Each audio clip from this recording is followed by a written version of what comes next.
we're looking at customer net promoter score to actually grow a business. So we're looking at, how I can score, how I can, what's the correlation between the customer net.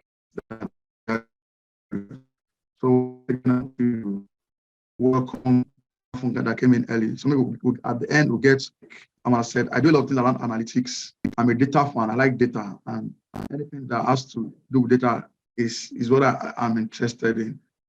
Because the net promoter score and the customer score, they are major metrics to actually know what you are doing well or what you are actually not doing well. So let's start by saying what actually is a employee net promoter score. We're looking at the difference between the employee net promoter score and the customer net promoter score. So basically, it's just a score that measures the engagement.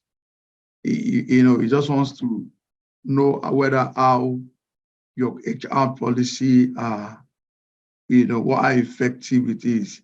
It's just something, it's a score that tells you that, oh, people like my organization, that's the employee in this case, and they also want to recommend my company or the company they work with for some people or other people to come. There are some companies that it's not always about the pay. You must understand that it's not always about the pay.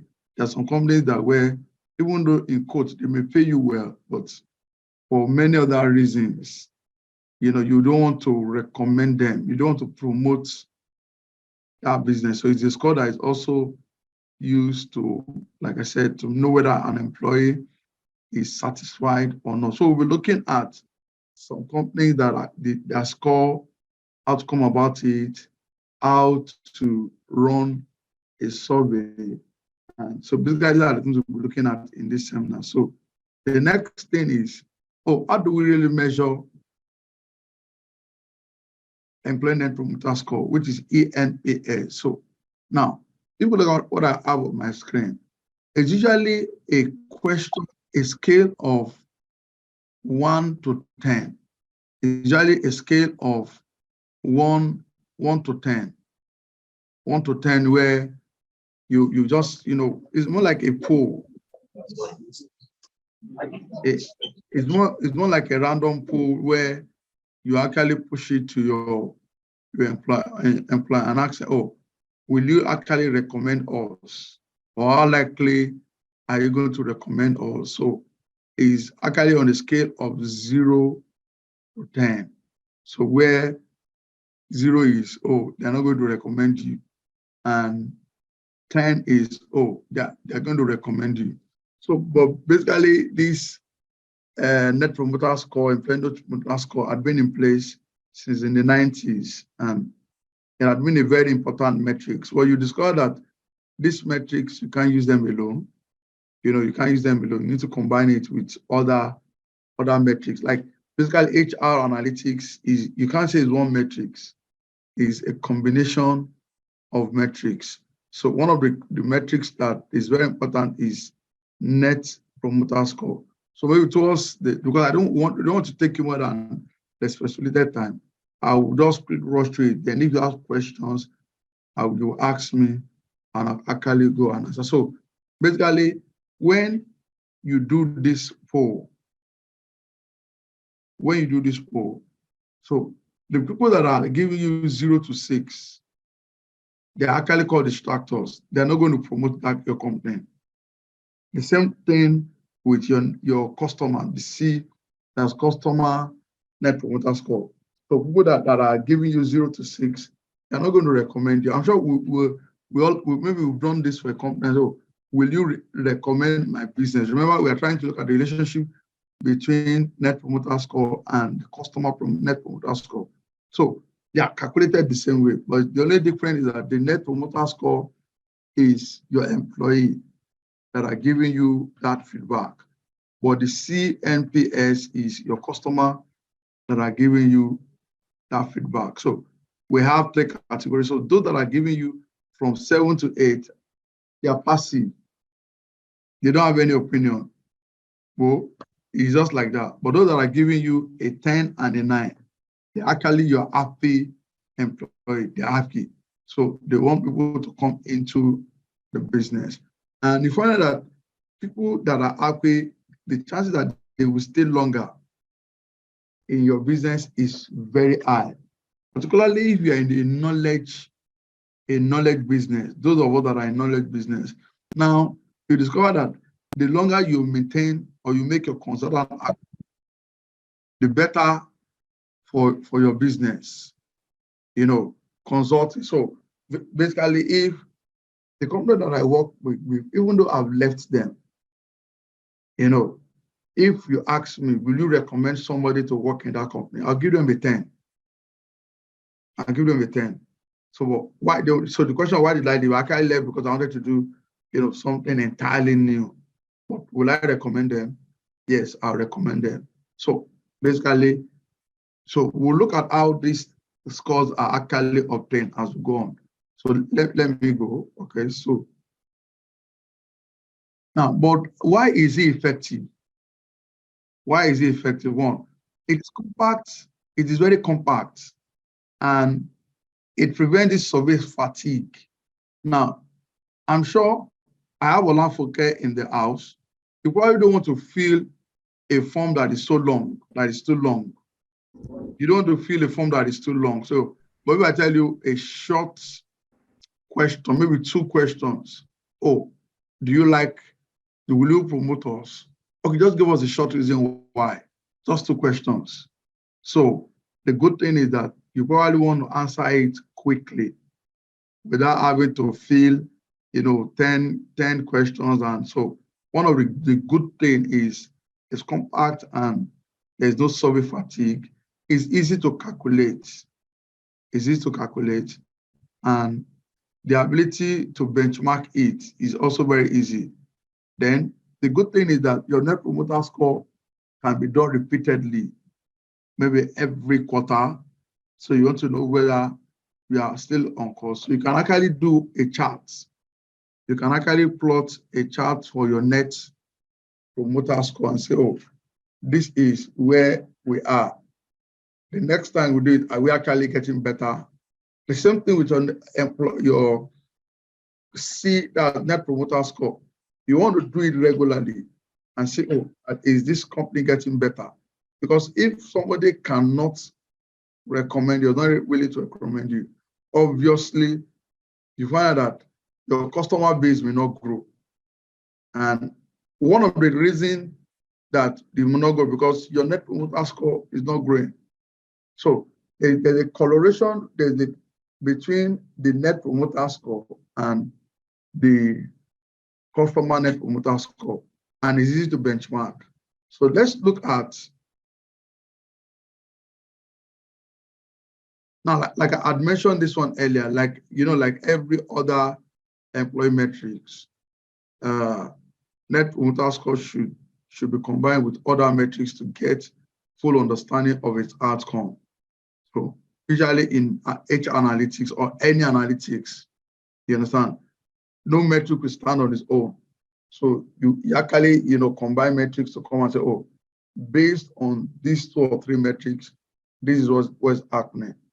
But one of the things you want to discover that in most cases, when your net promoter is low, your turnover rate will probably be high, particularly in this generation.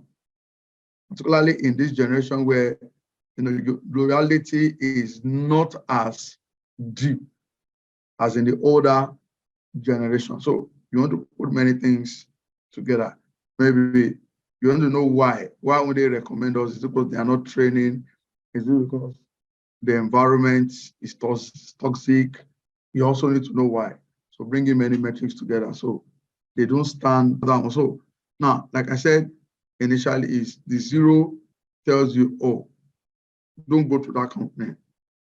The 10 says, oh, I'm going to recommend you. But now, again, you may be paying well.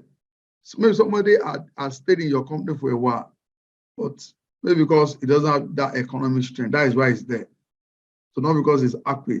So you've had People that say, oh, I don't even pray for my enemy to work in that kind of company. I've heard it several times. So basically, these are the feedback that HR that wants to grow the business must also take note. But you discover that most of those businesses, they die after time because they can't retain their staff. So basically in knowledge, like I said, one of the things that is very important is that if you're in the knowledge space, like consulting, you must retain your staff, or like maybe those that are into programming, you must maintain your staff. So you must give them, an environment. You must make policy for them that will make them halfway satisfied. And when someone is satisfied, it's going to recommend you. So this is a scale. So this is a scale of 1 to 10. Now let's look at some quick companies. Now, I decided to do part 1 more of foreign number 1 based companies. So let's start with Amazon. So Amazon Net Promoter Score is 14. So they have, over 7,000 employees. So you find out that together they have those that were encouragers, 45%. They have those that are neutral. Remember the score. Those that are between 7 and 8, they are neutral. Then you also have those that says, I can't recommend people for this company. So from the outside, you will say, oh, the company is well, everything is well. But you want to get the feedback. So theirs is 14%. Theirs is 14%. So let's look at Google. Google is 35%, which is higher than Amazon. So you find out that employee retainership in Google will probably, or it's not probably, it's even much higher. So because once they are happy, they want to bring it. So you find out that this one is 58 out of 4,000, let's say close to 5,000 staff. So we begin to look at how these things are done. How do you conduct your survey and stuff like that? Okay, so Microsoft is 37 with 2,000 employees. So they have 37 Net Promoter Score, which is also good. Then, so the next question I will ask, remember, Amazon has 14, Google has 35, then Microsoft has 37. Now, because we're in a part of the world where people don't really make data available. This is according to this website, probability.com. So basically, they have this figure. But, in this part of the world, we don't really share data. So it may be difficult to know for other companies. But maybe in the part 2, we'll be looking at Nigeria companies. So basically, Net Promoter Score ranges from -100 to 100. So the same thing with Employee Net Promoter Score. So depending on, again, industry. So if you have between 10 and 30, you are considered good. So you find that Amazon is good. So because if you remember, Amazon is 14, Google is 35, Microsoft is 37. So basically, I find that when people enter this company, they actually stay longer. They don't want to leave, because of some benefits. So let's say, whereas those between 50 and 70 are excellent. So, but I don't think there's any company that has that for now. So, but what is more important is, whether good or bad, is that the last one that you did, for instance, I did a Employee Net Promoter Score survey in January, and I did it in March again. There must be an increase. That's the most important thing. There must be an increase. So it's like you are plotting the charts over a period of time. So if you are doing well, you must know why you are doing well. If you are not doing well, you must know why you are not doing well. Okay, so basically, this is what we have in the part 1. So one of the questions I used to ask, okay, so how do I conduct this survey? How? I tell people, you see, you need to understand your people. You need to understand your people. So, but again, the one major difference between Net Promoter Score, that's employee and customer, is that for employee promoter score, you want to make it anonymous as possible. You don't want to keep track of the employee name or employee name, because if I have to give you your name, my name, and you're asking me, oh, do you like this company or will you promote this company? You know, because we are all human. So there's that tendency of, that's, not giving you their real feeling. So you want to make it as anonymous as possible. So you don't want, and you must assure them that you are not keeping their data. You don't have any, and they must have confidence in you, because if the process is not confident, if there is no integrity in the process, we always say, will you recommend? We say yes, yes, yes, yes. But whereas in their heart, they are saying something. So one of the things that is very, very important is there must be clarity. There must be clarity, you understand? Oh, okay.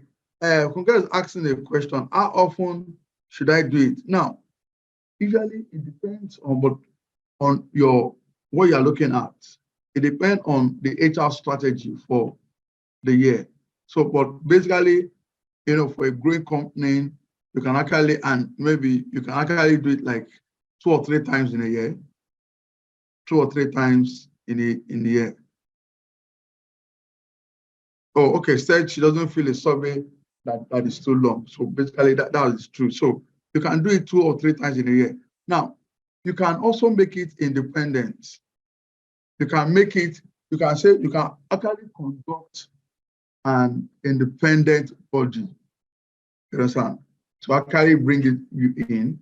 So they will push those forms to them. But yes, I know getting people to do the right thing is a challenge.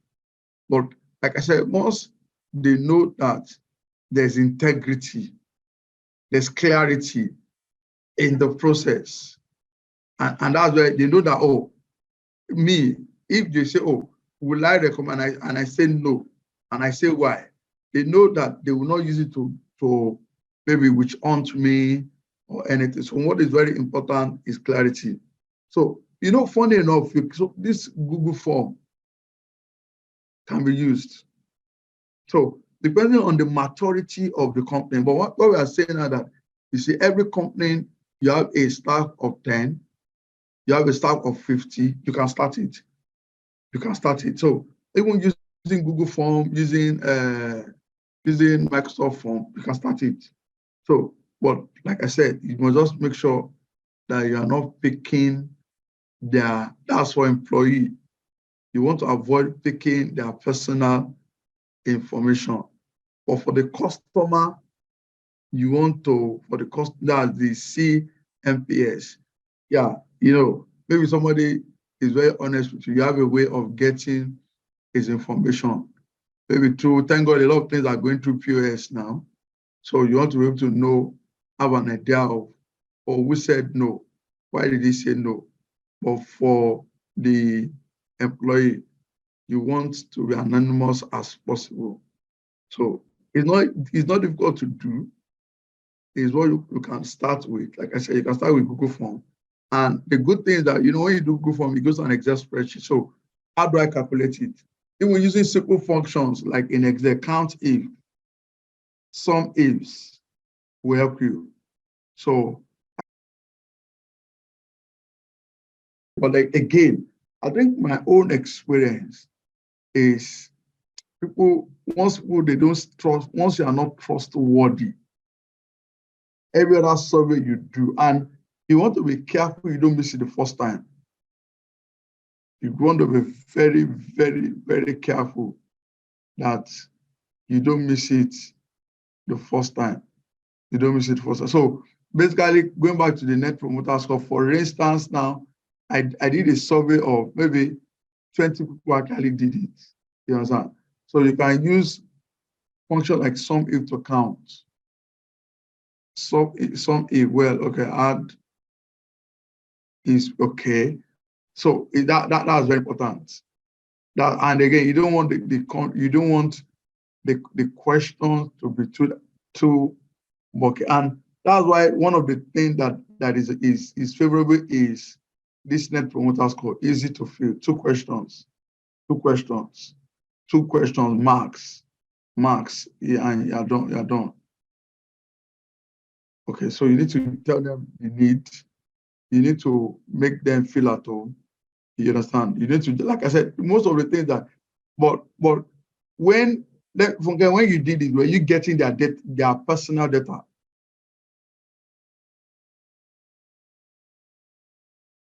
Were you getting their personal? Were you getting when the form or the survey? This is a form of the survey. Were you getting their personal data? Okay, so it's very important. So basically, it's very important. So you have to make it as possible. But when it now comes to the employee, no, sorry, the customer net promoter score. Now you want to get the detail, and for the online business, it's easier. For online business, it's easier because once you log on onto my site, and I pop up that thing to you, and you feel, yes, I know. So I have automatically, when you've logged on, I have your details. I know who logged in. I know what you bought that made you unhappy, and you understand. So, and why, I tell people, why the Amazon of this world will grow? Because one, they focus on these two things: their net promoter and the customer net promoter score and the employee net promoter score. So they always want to make sure that they have policies that, it doesn't break the employer's back, but the policy is also favors the employee. So it's a win-win thing. A company that people want to recommend is going to be a win-win thing. The company that I work with, I'd work with System Specs. To be honest with you, even till today, I still want to give it to them. You understand? Because it's, the management is always looking at a win-win, a win-win thing. So it's not always about, oh, we must make profit, without money, that kind of thing. So it's very important. So again, because you discover that when your employee net promoter score is good, people want to do their work without being policed. So naturally, that business will grow because people are happy with it. So supervision, you find that the net promoter score does a lot of good to the company. Remember, we're looking at it growth. People will naturally want to do their work without too much, supervision. So once you see, like I said, you can do it maybe quarterly. It's not expensive to do. You can do it free.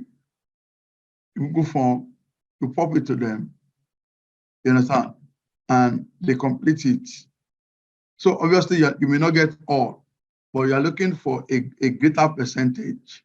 So from that percentage, you actually want to, make up your mind. So like I said, this is going to be like a part one thing. So the part two, we'll begin to maybe see how you can use Excel, where we have the data we have fetched from a Google form. Maybe we'll show you. I know most of us may know how to use Google form. So, but we'll show you how to set it up, how to coin the question